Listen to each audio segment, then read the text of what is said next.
demokratski stranki bomo glasovali proti zakonu o malem delu, ker smo prepričani, da je zakon slab, da je zakon škodljiv za večino državljank in državljanov Republike Slovenije, ker jim močno znižuje stopnjo socialne varnosti.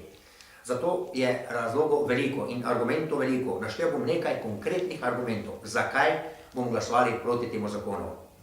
Ta zakon ne prinaša denarnega nadomestila v času bolezni, ne prinaša povrnjenih stroškov prevoza, ne prinaša plačane malice, ne prinaša odpovednega roka, ne prinaša dodatka na delovno dobo, ne prinaša odpravnine, ne prinaša denarnega nadomestila v času nege otroka, ne prinaša denarnega nadomestila za starševstvo ob rojstvu otroka, ne prinaša poštene pokojnine, ne prinaša dostojnega plačila, ne prinaša pravice do 30-minutnega odmora, ne prinaša pravice do stavke, prinaša pa veliko revščine.